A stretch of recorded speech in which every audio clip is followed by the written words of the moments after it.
Hello everybody, Manithral here with a weekly update video for RS3. Now this week, if you remember correctly, is the day of Necromancy.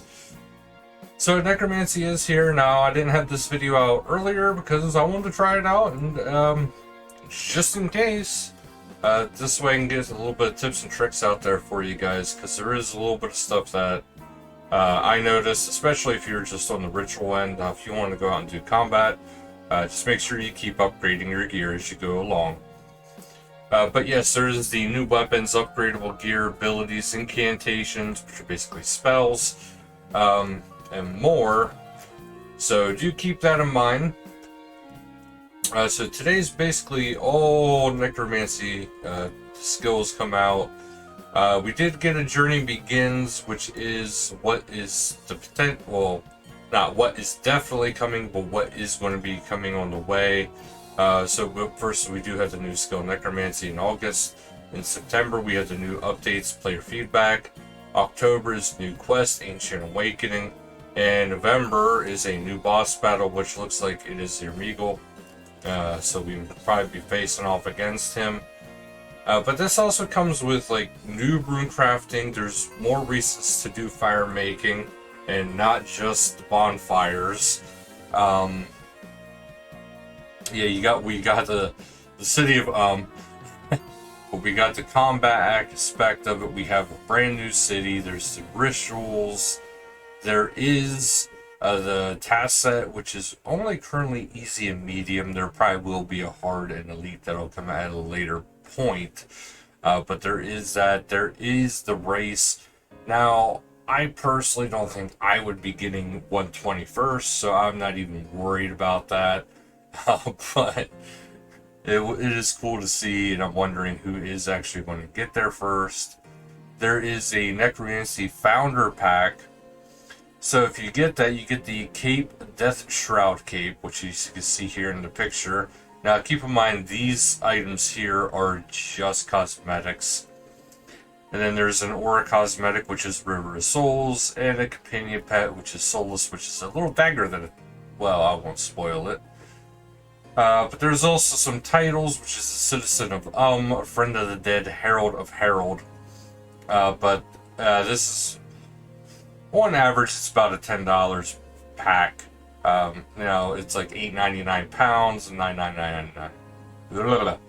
$9.99 for US, and sorry, but I'm not sure what the other currency is. I'm going to say, I forget what it's called, essentially.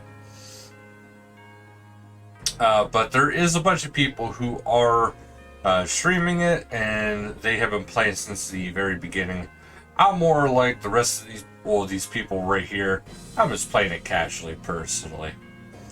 But keep in mind, there is no XP boosting on this, regardless of how you're playing it, and what kind of XP boost it is. Even Clan Citadels are not boosting this right now. But other than Necromancy, we do have a Treasure Hunter calendar update, which Mysteria starts August 8th and ends August 9th, and then on August 10th through the 16th we have the Solstice Showdown. And there is quite a bit of patch notes here, so please bear with me a little bit. Up first, we have some combat. Several monsters have been rebalanced in line with the modern standards.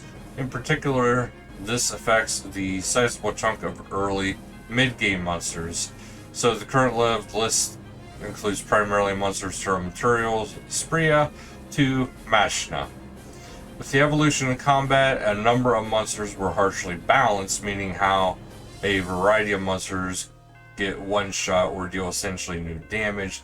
As a result, they committed some time to redo the balancing on a fair number of the early to mid-game mobs. Essentially, they made a greater number of monsters more appealing for their respective levels, which means they'll do more damage and get one shot far less often. They're confident that this should be more appropriate for the respective levels, but if there is mobs that you feel are over buff or still below par, we're supposed to let them know. And if there's anything else they would like that we would like to see them do for sake of rebalancing, we are also supposed to let them know.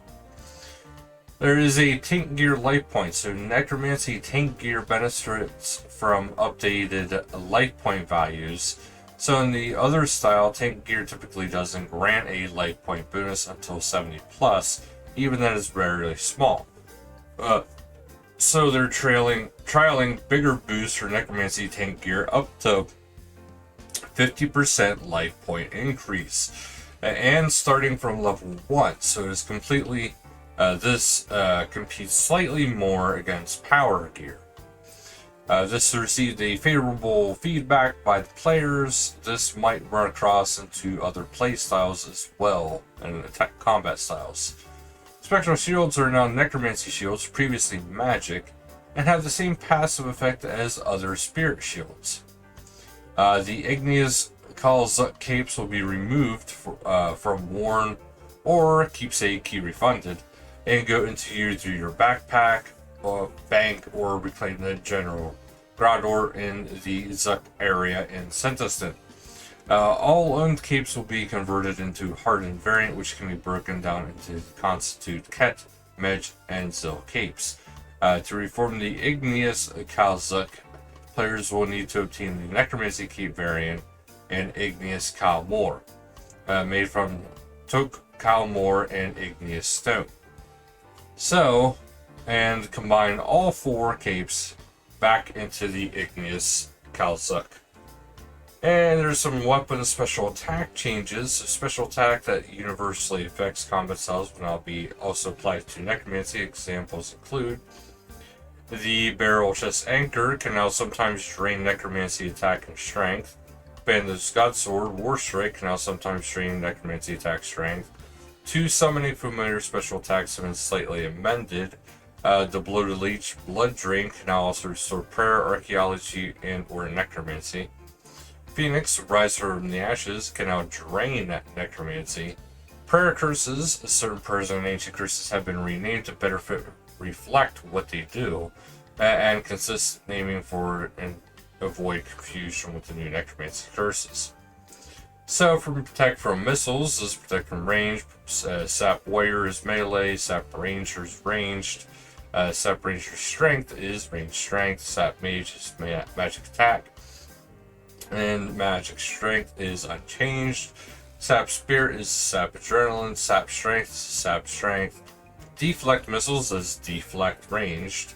Leech attack, leech attack, leech range, leech strength, leech mage, magic, leech magic strength, leech strength, and leech energy. Sorry, these are all now obviously going over to their respectives. Not really a whole lot of change. It's just if it has attack after it now, instead of just being leech magic. The Invigorate perk has also been rebalanced to better support the new basic attack system. Now it gives 5 additional Adrenaline perk rank to basic attack, which was 10%. Adrenaline gained from the Tsunami, Incendiary Shot, and Meteor Strike is now specific to related combat styles, critical strikes. So, after using Tsunami, a Necromancy critical strike will not generate extra Adrenaline. So if you're using magic, it has to be with magic. Some minor tweaks to where the basic Adrenaline is granted to non-Necromancy combat styles. Basic attack Adrenaline is no longer given to magic AoE abilities that hit multiple targets. Magic can now calculate Adrenaline from the basic attack base on weapon speed like melee and range. Tusko's Wrath has been tweaked to prevent rapidly resetting the ability for Slayer tasks by logging out after using the Altar of War. No longer goes an extended cooldown on a Slayer task use. The empowered effect now goes down on cooldown, which is shown separately on a debuff bar. Updated the Cowboy Queen base hit chances to be more in line with the intended values. The Bash and Revenge abilities have been tagged as offensive abilities. The target information panel will now display your last known hit chance against the monster, which is actually kind of interesting. I've seen that. XP. So change how XP was rewarded when tagging a monster. Previously, the tagger would gain all the XP even if they did a very small amount of damage. XP is now shared based on how much damage was actually dealt, which is how it should be.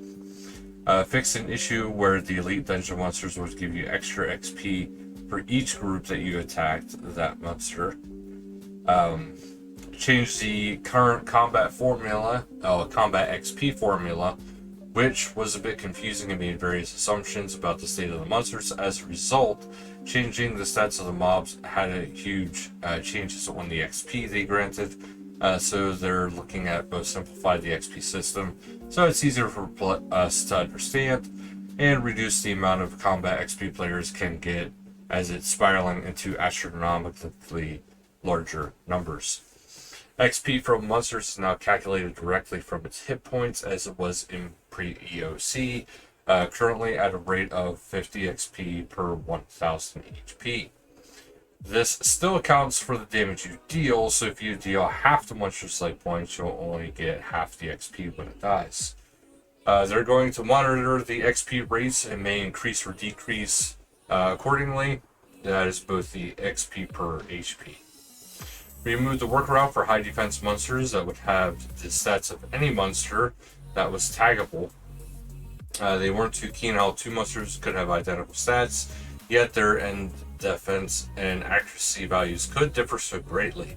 This allows them to put more value behind the weapon and gear accuracy, particularly with Necromancy's new hit chance system. They'll be monitoring the feedback on these changes and adjust accordingly.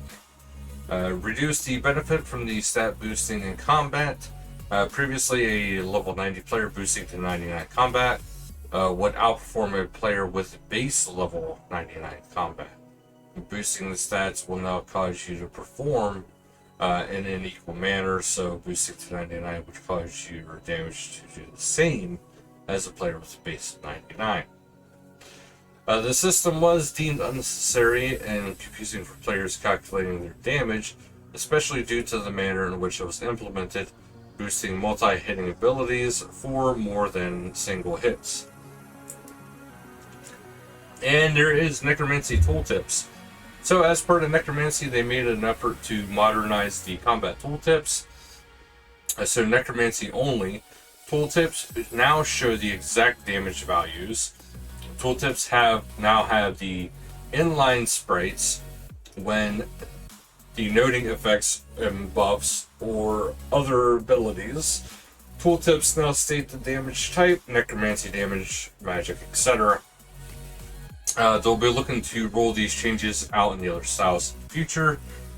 Game-wide did get some things though. Increase the width of the tooltip boxes. Cooldown are now displayed in exact measurements, 2 seconds to 2.4 seconds. Damage caps are now displayed on ability, which have unique caps like Shatter. Change the color, opacity, and text color of the tooltips for better visibility. Change tooltips formatting. Object tooltipping game-wide. Objects now see their tier, not level. If this was an accuracy, armor, disparity with the tie, it's noted in armor tier 70. Offhand weapon variants no longer display accuracy. Tank armor now shows the damage reduction offered. Subtype added the equipment type. So you got the range power, range tank. Weapon attack rate updated to seconds. So fast to 2.4 seconds, so you can just see which one's faster. Potions. Necromancy potions have been added to the game, so Necromancy potions are at 1179 and 93. You got Manithral and Cadaver Berries, Arbuck and the Blood Orcus, and Super Necromancy potion and Ground Miasma rune. So that's how that string goes. Overload potions are now required. Require extreme necromancy potions to be made. Existing overload ingredient sets are no longer tradable and can be traded in by talking to the Grand Exchange clerk for the old ingredients. Supreme overload potion recipes now require 3 of each to make instead of the outputting 4 potions. Bug fixes. Players are no longer able to gain Slayer Helm bonuses from the Obsidian Helm against the Tizahar if they are using a combat style that does not match the helm. Fix a bug where the Kalphite Queen could still be insta-killed by the Guardhouse insta-kill upgrade. Interesting. And general, the total number of action bars has been increased from 15 to 18. Bank space has been increased by 50 for all. The old crone has been renamed to Nettie. Necrovarus has been graphically updated. The ruins north of Janor used to access the city of as well as the War's Retreat and Death Office, have been rotated 90 degrees, and it is now facing Janor Lodestone.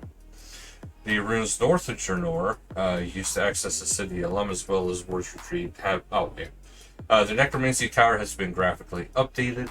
Death's Office has been graphically updated, and Rune Crafting Pouch and Ethereal Bodies have been given a configure option that lets you set a preferred order when filling them in.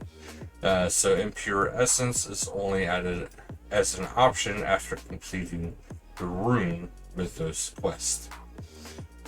Default Pure Essence will attempt to fill with Pure Essence first, then Rune, then Impure. Rune Essence, Rune, then Pure, then Impure. And Impure is Impure, and then Pure, and then Rune. It was a tongue twister there for a little bit. Now we go into the community showcase where we see Raziel kind of taunting a little bit here. They are taunting Siracuo. Sorry if I butchered that name. But nice little picture of what looks to be the ED2 or 3, I forget. Then we have an interesting one here. This is 1 to 99 Artscape. Actually giving us a detailed figure of the hands crawling around Mauritania. And then Essensis is kind of showing his love for Raziel and Necromancy here in this picture. Then we got some Scaper screenshots.